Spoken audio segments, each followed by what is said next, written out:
Namin, Kali Sorby lang po. Pwede bang magtanong sa'yo? Sir, hindi nyo na ako kailangan tanungin sa ganyan. Number 1, Sara Duterte pa rin. So, anong rason po, sir? Sara Duterte tayo. Pakita naman natin yung ginagawa ng tatay niya eh. Diba? Walang adik. Kahit saan kali ka tumakad ng gabi, hindi nakakatakot. So ano masasabi mo kay Sir Kangre doon, sir? Kung ipa-imbestigahan nyo nito mas gusto niya bang maging basura nandito? Magpunta na lang siya rito, kamo siya magpunta mismo.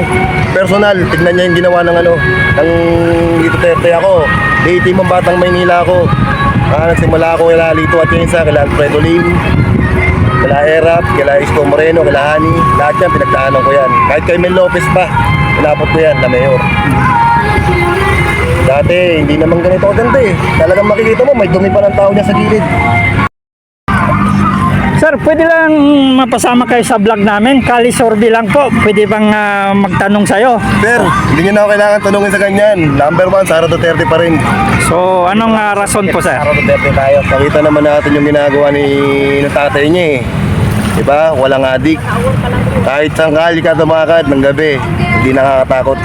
Ngayon, nung palitan na, ewan natin kung bakit gano'n. Naging 6 months na lang ang mga drug pusher at drug user. Dati naman, year talaga. Simula nung napalitan yung presidente, diba, ang hato na lang, 6 months na lang, binibigyan na lang sila ng anong tawag lang dun, yung may tawag lang sa batas na yun eh, yung plea bargaining. Hindi naman dapat ano na yun eh. Dapat, pag ang mga news crime, mga pusher, inukulong talaga. Saka ito, titriyan nila to.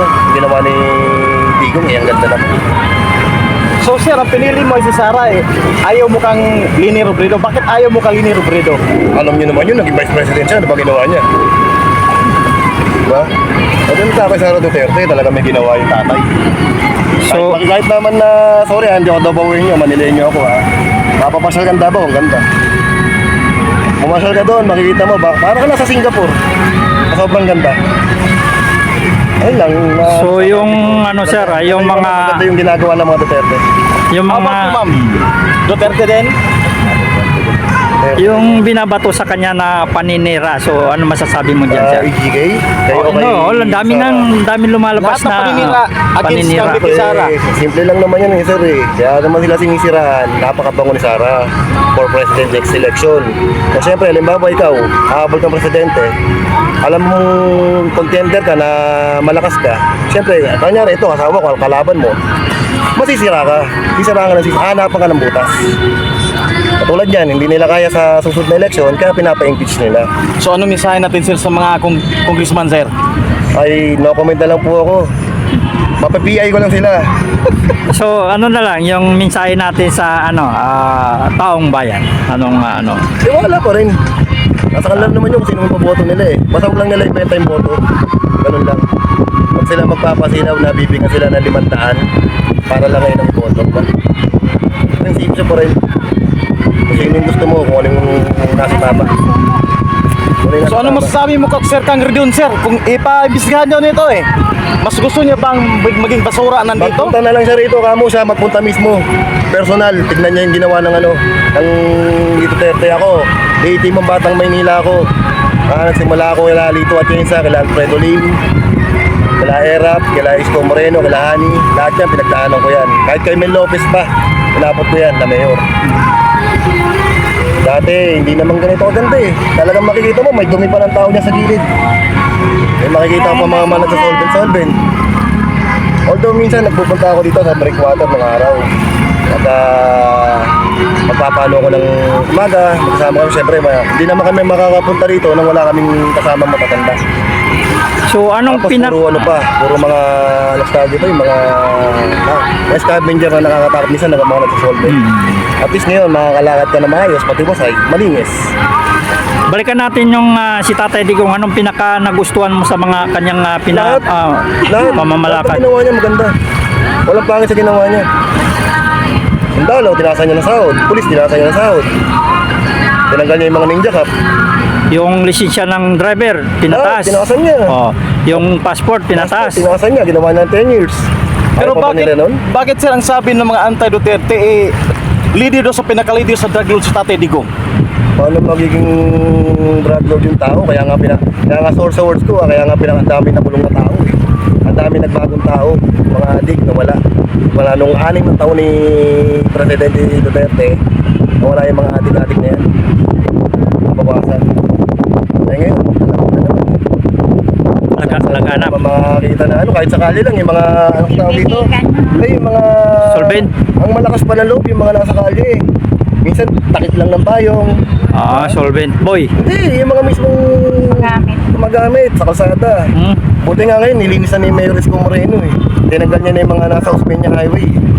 Yung mga doon na natutulog.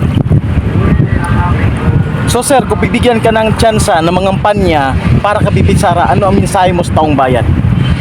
Hindi pa ako makapag-propose kasi na kasi yung iboboto ko eh. Oo. Eh syempre, katulad na last isa naman ang binoto namin, hindi kami nakapila mo.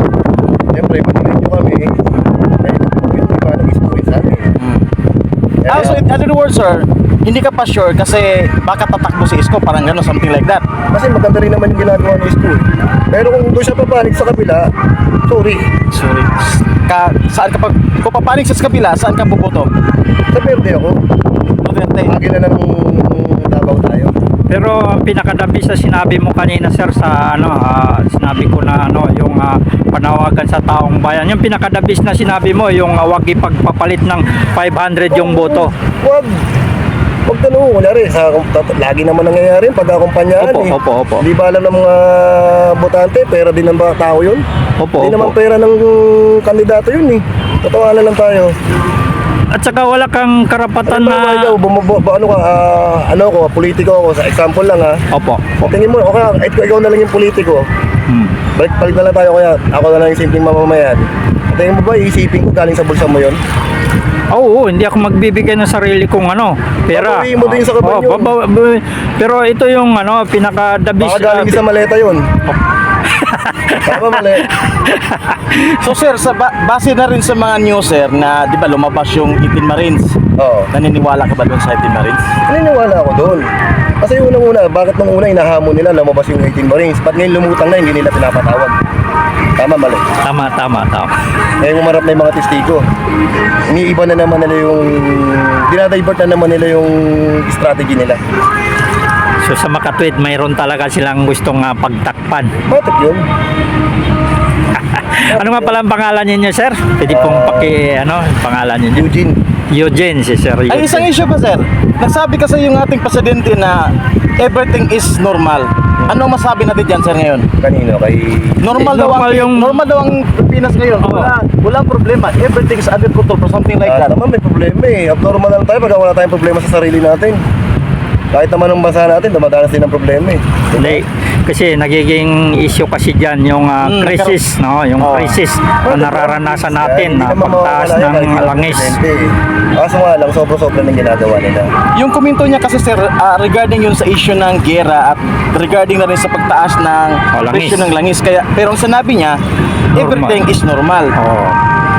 Tama ba yun? Kasi, yung iba, hindi naman gumagamit ng sasakyan. Eh, paano yung mga driver? Pwede kunyari, jeepney driver ka. So in other words sir, hindi ka agree na normal pa rin ang sitwasyon ngayon? Hindi, kasi marami pa rin naghihirap eh. O, nasan yung pangako niya na 20 pesos ang bigas? Pansamantala lang, di ba? Nung eleksyon lang, ngayon wala na naman. At saka piling lugar lang. Piling lugar lang, hindi lahat nakadanas. Ngayon, magkano bigas ngayon? Nakamura yata na nakikita ko sa palengke, 52. Halos hindi mo pa makain. Sa nakikita ko 52, pinakamura. Nasa yung 20 pesos na bigas na sinasabi nila. Ginawa lang nila yun kasi nung eleksyon. Tapos ang eleksyon, wala na. Batang Maynila ka pala talaga, sir. Ulitin mong Batang Maynila ako. Alam niya kung ano talaga kalakaran dito eh. So, maraming salamat po sa inyong oras na ibinigay sa amin, sir. No? Kayo po, ma'am, pagka may mensahe po kayo sa ating mga kababayan. Thank you sir Salamat, sir. Salamat po. Sir Eugene, no? At talagang diehard rin siya, no? At kita mo naman ninyo kung itong binabatikos na itong ating Dolomite Beach, no? At pagmasdan ninyo kung gaano kalinis na At lahat po ng sinasabi niya ano, ay totoo po, tama. At ito ay talagang basura ito at hindi kaaya-ayang amoy. Pero sa ngayon, nakikita naman ninyo kung gaano kaganda yung ating Dolomite Beach. So, magandang umaga po at nandito po tayo ngayon sa sa Dolomite Beach kung saan medyo mainit na yung araw nung dumating tayo, kaya wala na tayong ganong nakikita na namamasyal dito. Yan.